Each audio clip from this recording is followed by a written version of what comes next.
Here's your First Warn Weather forecast first, sponsored by Anderson Collision Center. Visit driveanderson.com. Temperatures with some sunshine late this afternoon made it into the upper 30s and low 40s. 42 our current temperature here in Rockford, 40 right now in Freeport, 39 in Rochelle and DeKalb. With the wind, however, wind chill numbers are down into the 20s, even the low to mid 30s in some locations. As we see a mostly clear sky, we've got a little cloud cover out there overhead, but I do anticipate a few more clouds as we look into the night tonight. Temperatures will drop down into the 20s, right around 26 degrees underneath a partly cloudy sky.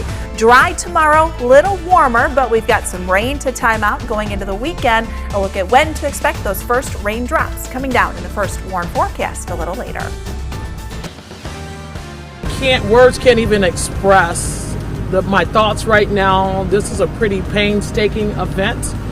My heart goes out to the families right now who are suffering a loss. We're continuing to follow breaking news tonight after 9 people are attacked, including a mail carrier, during a gruesome crime spree spanning several neighborhoods. We have team coverage of the investigation, including what's next for those grieving. Eyewitness News at 5 starts now.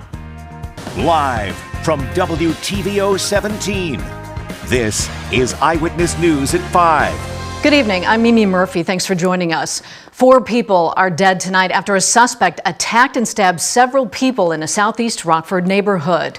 We want to start with this breaking news. 9 people are victims of a deadly attack spanning multiple neighborhoods. Right now, 4 people are confirmed dead, while 5 others remain hospitalized, including one person fighting to survive. We have live team coverage tonight. We'll get to Jess Lipson, who's been on the scene for hours and has reaction from local leaders in just a moment. But first, we start with David Greenberg. And David, this is a very complex case. Yeah, Mimi, good evening. This is a very complex case. We're here at the corner of Cleveland and Holmes, and as you can see right behind me, this scene is very extensive, multiple blocks down as well as multiple blocks over. Crews have been working on this scene since they first got this call around 1:15 this afternoon. What we know so far, 4 people are dead. 5 others are injured. One of them is in serious condition right now at a local hospital. I did speak with some neighbors who are in the area. They are completely shocked by what they have seen happen today. They could have never sensed anything like this. Some of them I've been seeing talking to extremely emotional by all of this. One woman was escorted to a house just a few houses down, saying, "This is my neighborhood. This is my area." This is so sad to see, and truly another heinous crime here in the city of Rockford, and this is something that crews are going to be working on for quite some time. But again, we know right now 4 people are dead, 5 others injured. One of those individuals is currently in critical condition at a local hospital. We're going to continue to be out here, like you said, team coverage from the scene, and we'll have more here in just a bit. Mimi? All right, David, thanks for that live report. Local leaders have begun releasing statements addressing today's stabbings. Jess Lipson has reaction from Rockford's mayor. Jess? Well, Mimi, we heard from Rockford's Mayor Tom McNamara as well as Winnebago County Chairman Joseph Chiarelli. They both just gave their condolences for the families and everybody involved, as well as realized that the community is grieving right now, and they are hoping to set up stuff for the community to go to be able to, get through this and this whole thing. They're very complimentary of the different agencies around the city coming together and trying to work together on this. Mayor McNamara did reference also the weekend stabbing at that Walmart.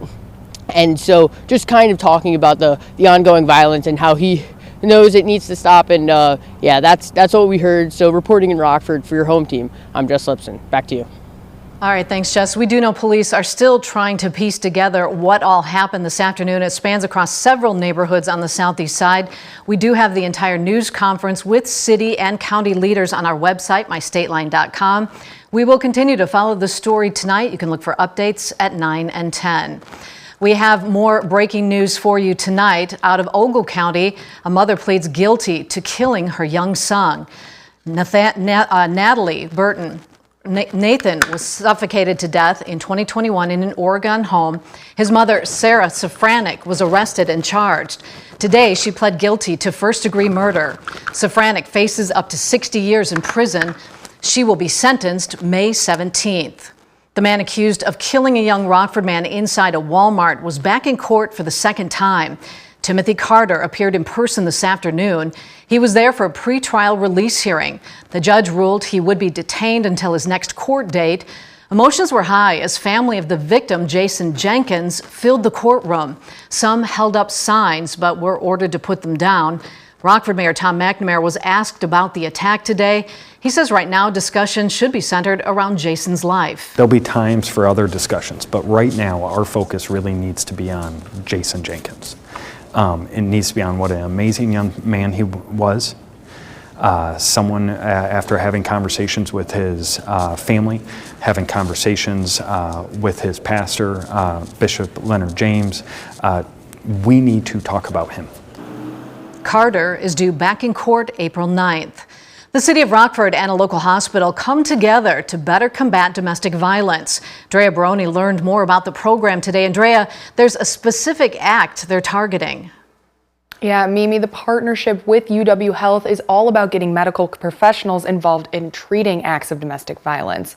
This year so far, 50% of crime has been domestic abuse related. Many victims of that abuse are coming into hospitals for strangulation injuries. That's what this partnership will focus on.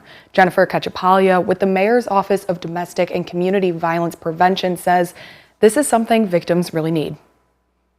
We wanted to work really quickly in talking to our survivors who have been strangled, asking them what they would need, what they would have needed back in that moment.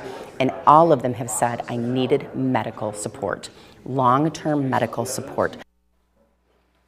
Now they'll have access to that support. UW Health will use the state's grants to hire staff members specialized in strangulation treatment, offer support and resources to patients, and provide education and training opportunities. I'll have more on this program coming up a little later at 6. Mimi? All right, thanks, Drea. A national fast food chain celebrates local charities. March marks Jersey Mike's Sub's 14th annual Month of Giving campaign. Throughout the month, customers have the option to round up their purchase to the nearest dollar or donate $1, $3, or $5 when placing an order. The campaign culminated in today's Day of Giving. That's when 100% of local shop sales will go towards the Boys and Girls Club of Rockford. The club's development director says it's a great opportunity to spread their message in the community. It's a wonderful opportunity. We always love a new audience, and it's been really, really successful. They've gone all out, we've gone all out, and it's been great. Since the Month of Giving campaign began in 2011, Jersey Mike's has raised more than $88 million for local charities. A State Line Police Department gives back to the community ahead of the holiday weekend. Belvidere Police held an Easter food giveaway. 100 hams and sides were given to members of the community for their dinner Sunday. The food was paid for by donations from last fall's Feed the Need drive. Officers say it's a great way for families to save money with prices on the rise. As we all know, food prices has increased dramatically in the last few years, and this just is an extra cost savings for people in our community. It brings awareness to food insecurities and also brings a good light for the police department and community partnerships. From October to the end of November, Belvidere Police will be at Aldi and Walmart every Saturday raising money for their Feed the Need program. A local healthcare provider offers screenings free of charge. Molina Healthcare brought back its mobile unit to Rockford. The clinic will offer wellness exams, prenatal and postpartum visits, and blood pressure screenings free of charge. Winnebago County residents have reported poor physical health at a higher rate than the national average. The mobile unit will be back for one more day tomorrow from 11 until 4 at Voice on Inspiration on North Rockton Avenue. A federal court blocks Texas from arresting migrants crossing into the country. Up next, lawmakers in Congress are working to help the Lone Star State enforce immigration laws. And coming up at 6, a Rockford man's being released through a state act ahead of his trial. He's accused in a deadly car shooting last year. Temperatures have fallen back below average as we stayed in the 40s, but we'll see those numbers return a little bit once we head into the weekend. Also the chance for rain as well. We'll look at when to expect the rain showers and a few thunderstorms coming up in the First Warn forecast a little later.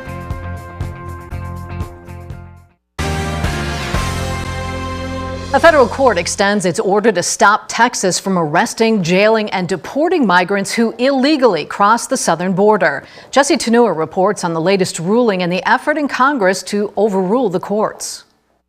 Texas Governor Greg Abbott's immigration law is still stuck in the courts, but some sheriffs in his state vow to never enforce it. Immigration is pretty much the least of my worries right now. The new law would allow officials to arrest and deport migrants who enter the U.S. illegally.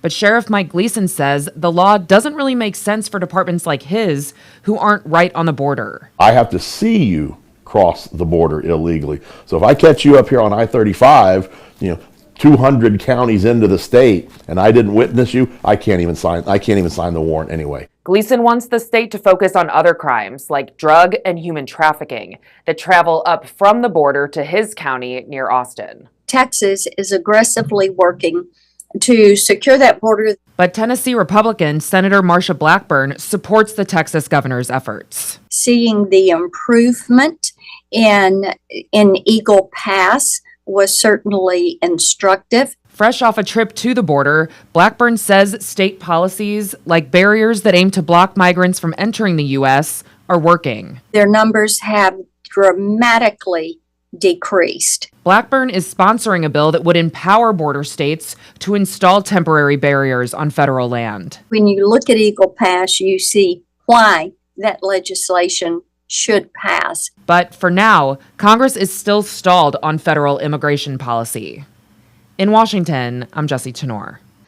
It's been a windy day across the state line. After the break, Candace breaks down our chances for some rain this weekend.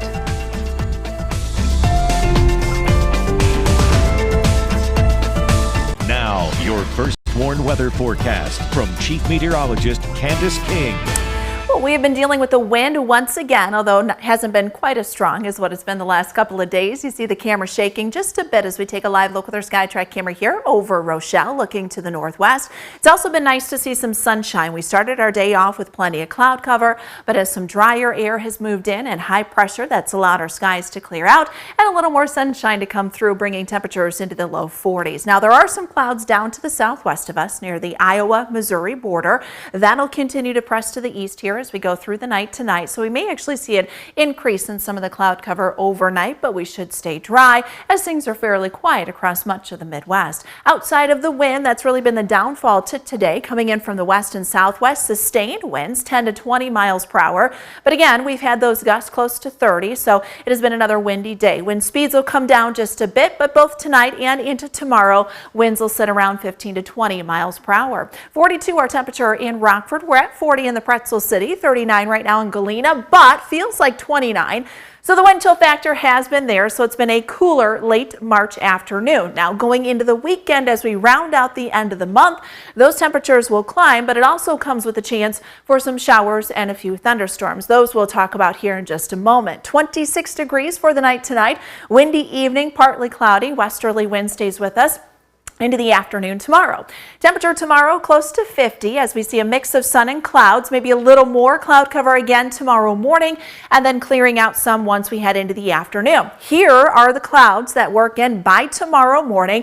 Again, I think we stay dry. We'll start to see things clear out a bit once we head into tomorrow afternoon and tomorrow evening. Now our winds will shift around to the northeast late tomorrow night going into Friday as high pressure sits to the north of us, and that'll kind of help keep a boundary to the south and kind of be the driving force for some of those rain showers once we do get into Friday evening and the weekend. So you'll notice the clouds on the increase. Winds will then turn to the southeast Friday night.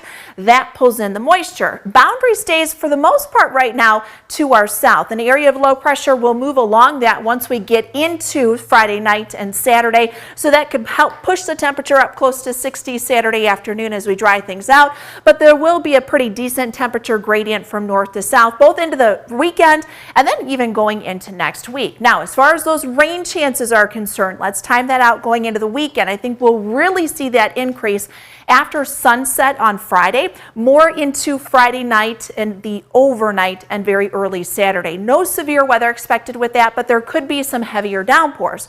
Now that low pressure system will move to the south. Again, we get a boundary to set up here across central Illinois. That'll keep a lot of the rain showers to the south of us going into Easter Sunday, but we'll hold on to a shower or two. Rain and thunderstorm chances will then again increase with another area of low pressure early next week. All right, thanks, Candace. Reagan Holgate's in next with sports. The Bulls looking for more production from their big man tonight. Plus, the Ice Hogs road stretch begins tonight. A preview of that game coming up.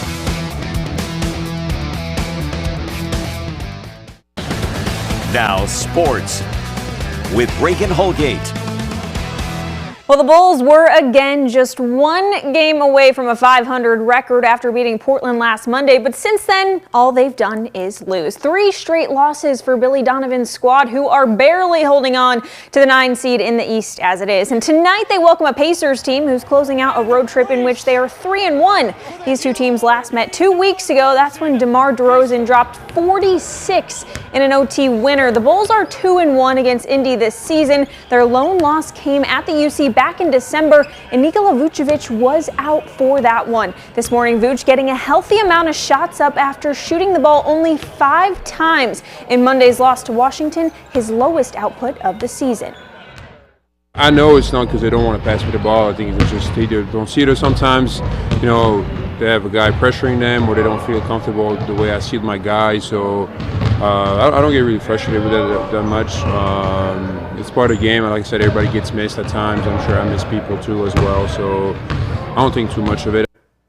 Now, Vuce will get back to it tonight, and we'll hopefully see some better production there. Tip-off is set for 7. Now, the Ice Hogs are on the road this week, and their first test comes tonight against the Chicago Wolves. The Hogs have won 10 of their last 12 games, the latest being a loss to Grand Rapids on Saturday. Now, these rival teams last saw each other just a week ago, and that was when Rockford won in an overtime thriller 4-3. Now, head coach Anders Sorensen is sitting on 99 career head coaching wins, seeking his 100th tonight. And another Hog making history this season is Jackson Stauber. He's won 8 straight starts and is unbeaten in the last 9 games. So let's get a look at the Central Division standings right now and see where the Hogs are at. The Milwaukee Admirals have already clinched a playoff spot at the top with 83 points. The Griffins are next in line with 73. Rockford remains in 3rd place with 65, but Texas not far behind at 64, and the Moose round things out in the top 5 with 58 points. The Ice Hogs have 13 games remaining in the regular season. That includes tonight's matchup. That's sports. We'll be right back. Well, that wind just doesn't want to calm down, does it? I tell you, I got a little angry at it, I think, the other day just driving. I'm like, you know what? I'm tired of it, getting out of the car, blowing things around. But, I mean, eventually we'll see the wind kind of die down a little bit here as we go through the night. Still going to be breezy, but not quite as windy. At least we got to see the sunshine. That's nice. That does help a little bit. I think after 2 cloudy days, you really start to miss it, especially the later you get into the season. You can see the sky track there. We've got some sunshine, just some flat, fair weather cumulus clouds kind of rotating in on the backside of that low pressure system. We'll keep a partly cloudy sky tonight. Our radar stays dry. It's the First Warn Interactive Radar brought to us by Rockford Glass and More. Temperatures tonight are down around 26. Now, wind chills will dip it close to 20 and even into the upper teens tomorrow morning. So it will be a cooler one, but we'll make a little recovery for the afternoon. Highs near 50.